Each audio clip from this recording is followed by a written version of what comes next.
Bagaimana rasanya naik bis hantu? Secepat kilat kita diantarkan sampai ke tujuan dengan selamat. Bagaimana kisah lengkapnya?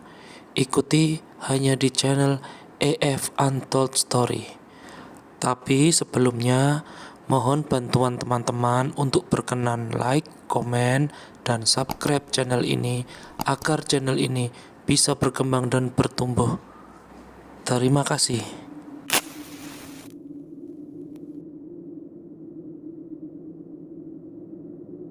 Bismillahirrohmanirrohim. Assalamualaikum warahmatullahi wabarakatuh. Apa kabar teman-teman semua? Semoga baik-baik saja, sehat dan selalu dalam lindungan Allah Subhanahu wa Ta'ala. Amin. Sebelum kita mulai, ada baiknya kita berdoa dulu agar kita senantiasa terhindar dari gangguan yang tidak kita inginkan. Nah, kalau sudah, pasang handsfree kalian, cari posisi yang nyaman, kita mulai ceritanya.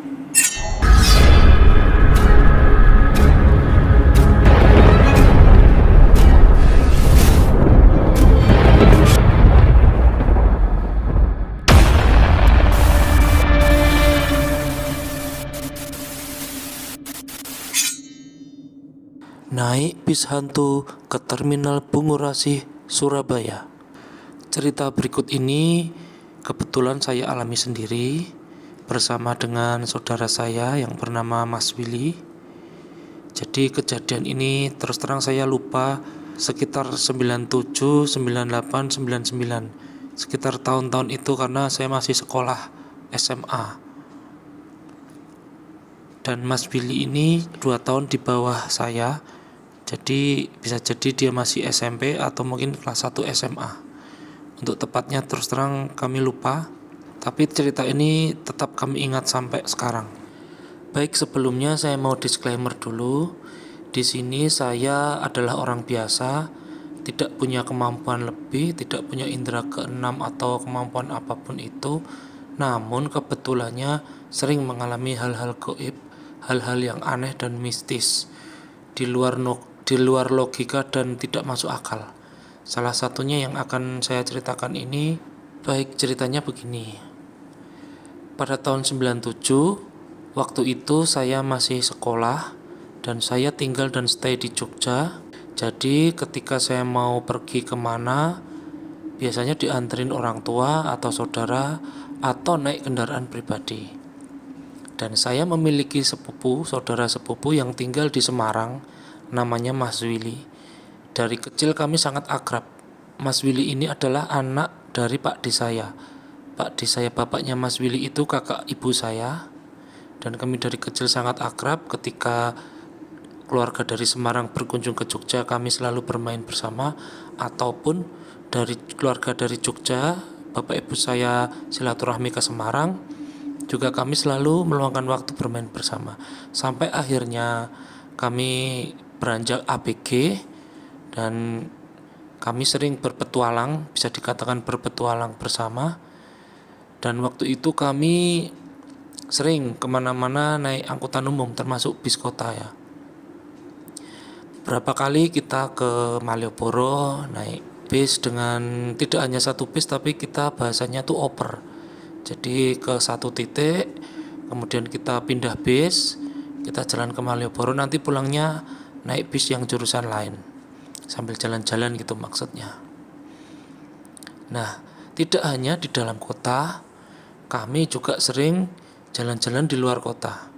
Jadi kami ada saudara lagi di Surabaya yang tinggal di sekitar Jalan Darmo, di area Darmo, di dekat kebun binatang itu kita punya saudara di sana dan kami cukup akrab. Jadi di Darmo itu ada bude kami stay di sana. Dan bude kami itu mempunyai 3 anak perempuan dan salah satunya sangat akrab dengan kami.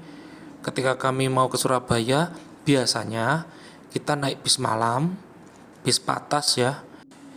Dan biasanya kami ambil yang jadwal keberangkatan jam 10 dari Jogja. Kalau nggak jam 10, jam 11. Kenapa jam segitu? Karena jam 10 itu kita selesai beraktivitas di Jogja.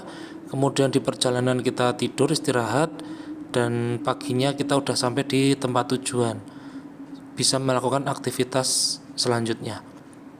Karena kami nggak begitu suka perjalanan siang hari, karena kalau siang hari itu kami pikir bisa untuk aktivitas yang lain. Perjalanan itu enaknya malam hari. Begitu. Nah, kalau jam 10 itu biasanya sampai di Bungurasi itu jam 6 atau jam 5. Nanti kakak saya udah standby nunggu di sana, jemput, lalu bersama-sama kembali atau pulang ke rumah Bude. Jadi yang kita naiki cuman bis dari Jogja, dari terminal Jogja ke Bungurasihnya.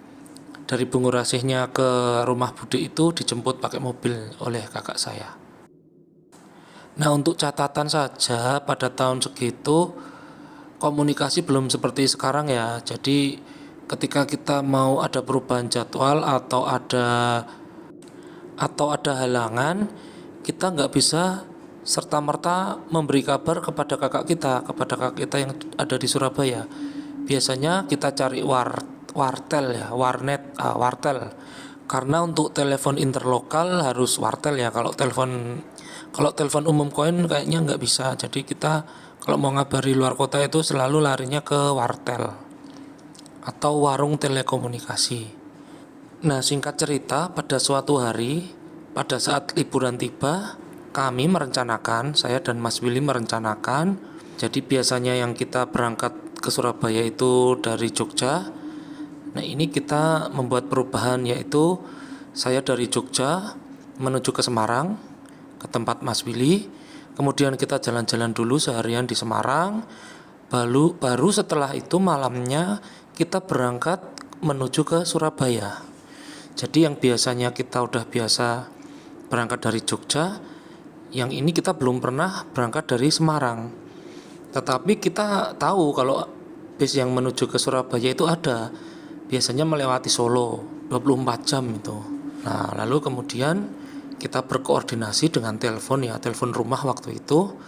Kita deal, setelah deal kita memberi info kepada kakak kita yang di Surabaya. Nah, waktu itu rencana awal kita adalah saya berangkat dari Jogja menuju ke Semarang dengan bis paling pagi. Kemudian kita seharian jalan-jalan di Semarang. Karena waktu itu mall nggak kayak sekarang ya, kita pengen jalan-jalan di mall. Setelah nanti puas, sorenya kita pulang ke rumah Mas Willy, persiapan lalu berangkat menuju tempat pemberhentian bis atau di pool bis Patas yang ada di Semarang untuk menuju ke Surabaya. Dan planning kita sama, jam 10 malam berangkat dari Semarang, diperkirakan jam 6 pagi sampai di Surabaya. Untuk perjalanannya kurang lebih 6 sampai 7 jam ya. Itu sudah termasuk istirahat. Itu bis malam. Kalau bis yang ekonomi, kalau ya bisa dibilang yang agak-agak kuno, bis yang agak tua gitu, yang setiap ada penumpang dia berhenti, bisa lebih lama lagi, bisa lebih dari 8 jam. Dan jalannya agak santai gitu, bisa jadi itu bisa 8 jam ke atas. Nah, singkat cerita, sampailah saya di Semarang walaupun agak telat, karena planning kita sampai di Semarang itu jam 9, jam 10 kita jalan-jalan di mall. Ternyata saya sampai di Semarang itu sudah jam 1 siang atau setelah zuhur. Tapi tetap aja kita sesuai dengan rencana, jalan-jalan di mall, kemudian ya cuma jalan-jalan aja, nggak beli-beli, karena ya anak pelajar kan tahu sendiri ya, bisanya cuma lihat, nggak bisa beli. Kemudian tanpa disadari kita lupa waktu, kita tidak maintenance waktu dengan baik. Yang seharusnya sore itu kita udah pulang menuju rumah untuk persiapan menuju ke pool bis Patas, ternyata kita kesorean. Dan waktu kita sadar, kita mencari bis untuk pulang itu susah dan semuanya penuh. Mungkin karena jam keluaran orang kerja atau saya juga nggak tahu, tapi bis itu penuh semua. Kadang juga nggak mau kita berhentikan, nggak mau karena udah saking penuhnya ya. Dan kita pun mau ngabarin orang rumah tidak semudah sekarang, bisa WhatsApp, bisa pakai HP. Dulu kita harus cari telepon umum atau wartel itu tadi, Cuman kita nggak nemu, ya akhirnya kita rubah plan. Sudah, kalau gitu kita nggak usah pulang, kita langsung menuju pool aja, menuju ke pool bis. Nanti sambil jalan kita kabarin orang rumah, kita cari telepon. Kalau kita nggak jadi pulang ke rumah Semarang, tapi kita langsung menuju ke Surabaya, karena orang rumah juga sudah kita infokan bahwa planning kita seperti itu.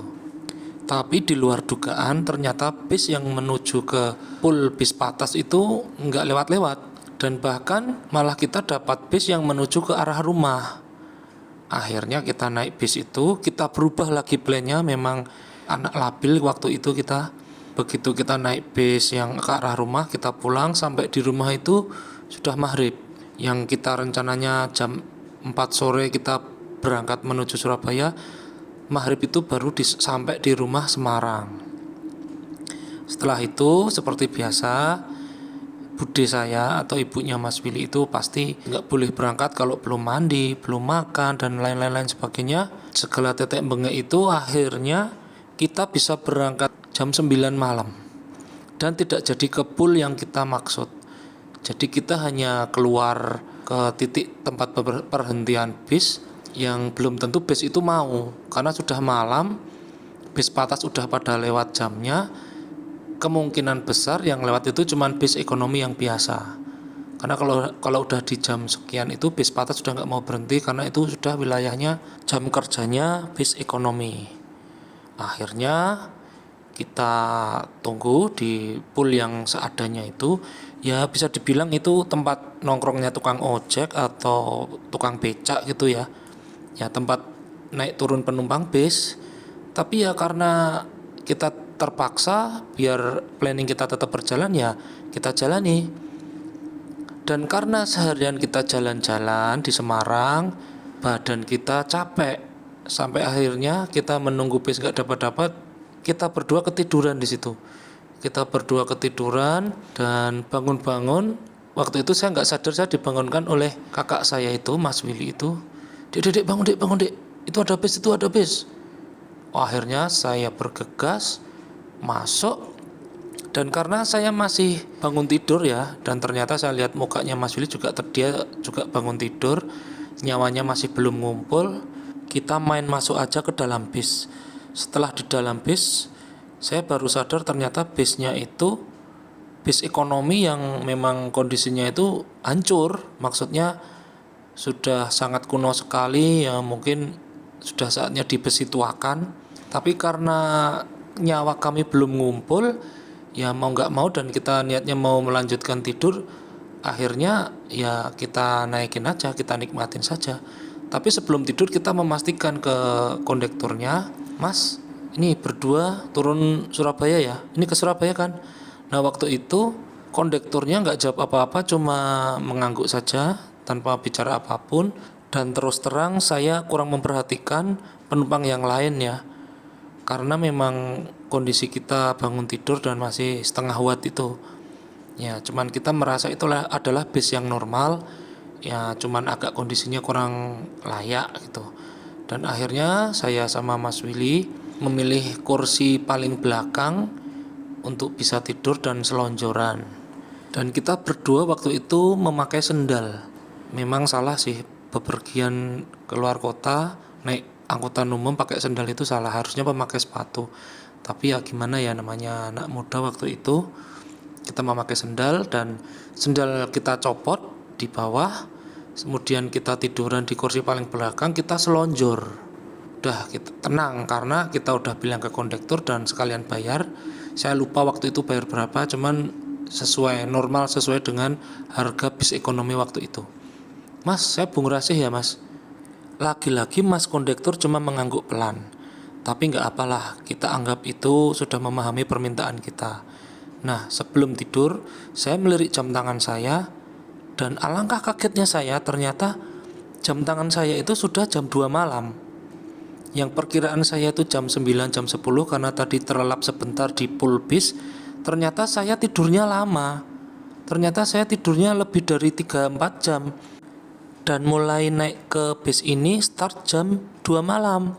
Akhirnya saya liatin jam saya ke Mas Willy, Mas lihat jamnya. Kami berdua saling pandang memandang, tapi ya apa boleh buat. Yang kami pikirkan waktu itu gimana kita memberitahu kakak kita yang di Surabaya bahwa kita delay, kita terlambat. Jadi kalau jam 2 bisa jadi sampai Surabaya itu jam 8 atau jam 9. Itu paling cepat ya. Biasanya kakak kita baik hati mau menunggu, bukan kita yang menunggu tapi kakak saya yang menunggu. Nah, setelah saling berpandangan, mata kita yang sama-sama sayu akhirnya memutuskan untuk lanjut tidur, dan akhirnya tertidurlah kita. Nah, singkat cerita, belum lama saya memejamkan mata, tiba-tiba saya dibangunkan oleh Mas Kondektur.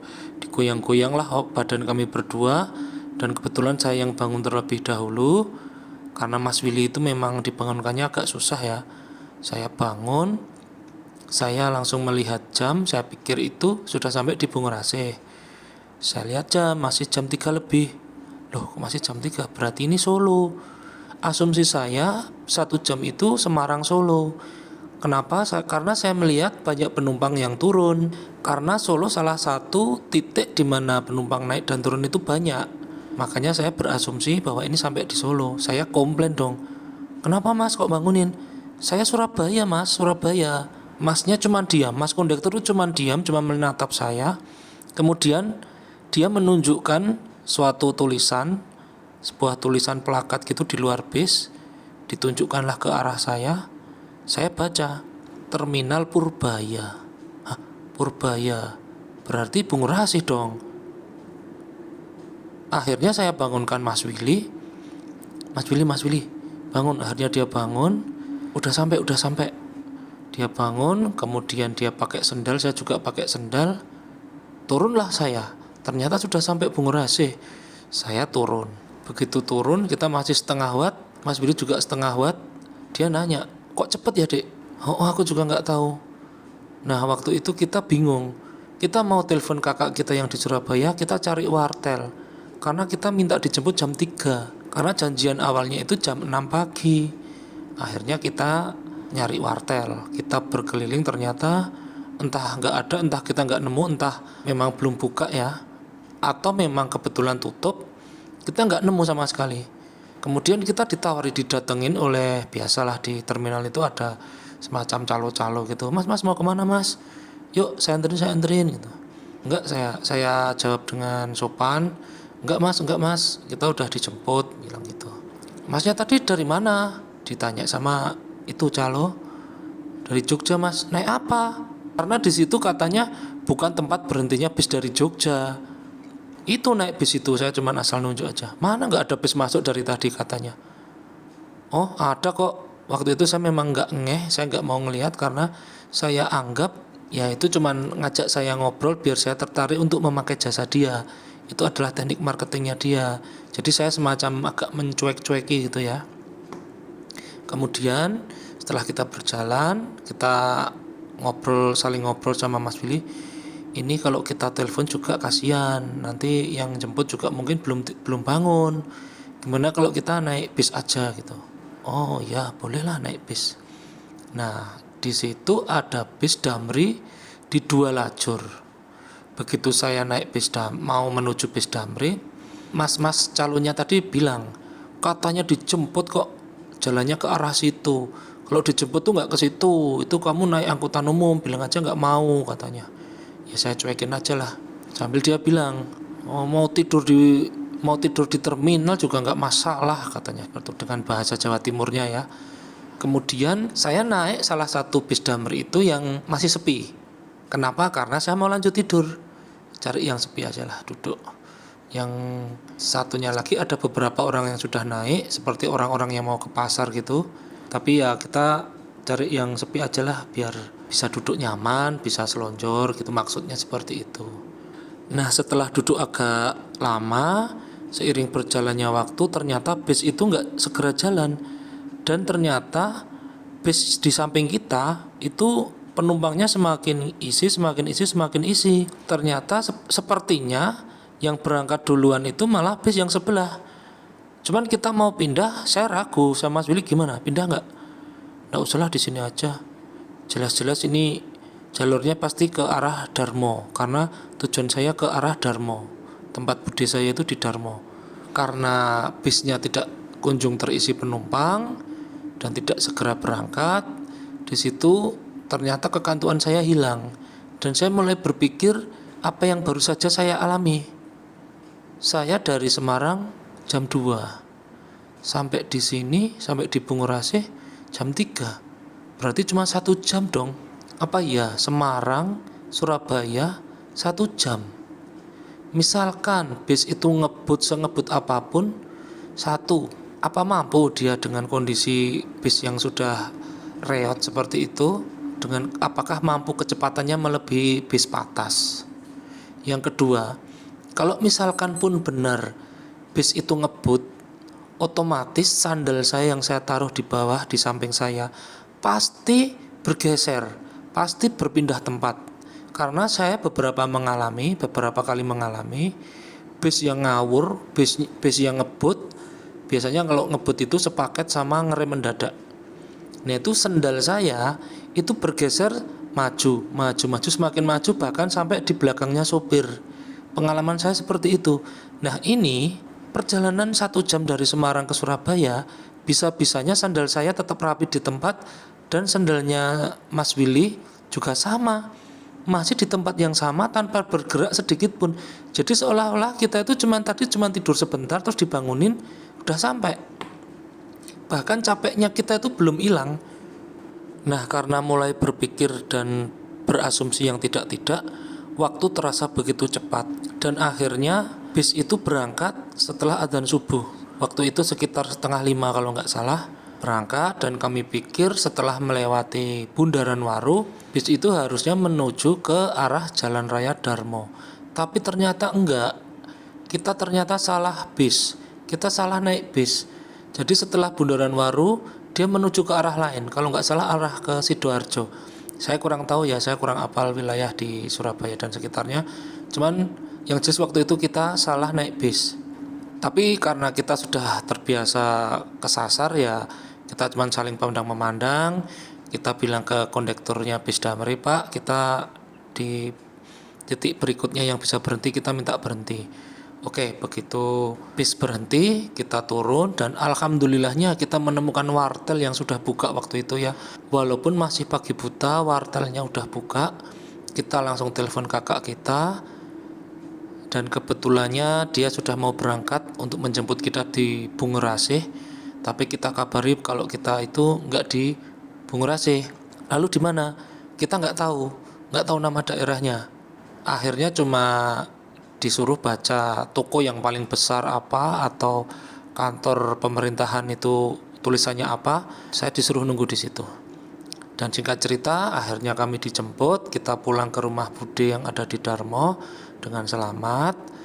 Dan ketika kita ngobrol-ngobrol sambil minum teh di pagi hari, saya cerita apa yang baru saja kita alami ke kakak saya dan Bude saya dan semua keluarga yang ada di Surabaya. Dan mereka semua cuma tertawa dalam artian bukan gak percaya, tapi sedikit banyak kayak nyukurin. Makanya besok kalau punya planning itu kamu harus disiplin, manajemen waktu dengan baik, jangan sampai kayak gini. Untung bisnya baik nganterin sampai ke tujuan. Kalau kamu dibawa ke alam lain gimana? Seperti itu. Dan itu adalah kejadian yang tidak akan kami lupakan seumur hidup saya karena sangat berkesan. Walaupun saya masih ragu itu sebenarnya bis hantu atau bukan, karena seperti saya ceritakan di awal, saya itu nggak ada bakat untuk jadi anak indigo, nggak ada bakat untuk punya kemampuan ini itu. Cuman sering kejadian yang seperti ini, kejadian yang nggak logis, nggak masuk akal dan bisa dibilang mistis. Dan kejadian itu tidak akan pernah kami lupakan sepanjang hidup kami. Dan mungkin sampai di sini dulu cerita kali ini. Masih banyak cerita goib-goib yang kami alami, akan kami sambung cerita di lain video. Jika kalian suka, boleh like, atau kalau ada kritik silahkan mengkritik di kolom komentar. Akan kami sangat hargai apapun kritik kalian. Kami dalam rangka berusaha untuk berkembang dan bertumbuh mengembangkan channel ini butuh dukungan dari kalian. Terima kasih sudah mengikuti ini sampai dengan selesai. Mohon maaf bila ada salah kata, salah ucap, dan ditunggu kritiknya. Sekali lagi terima kasih. Semoga Allah melindungi kalian dan sehat selalu. Sampai jumpa di video yang lain dan assalamualaikum.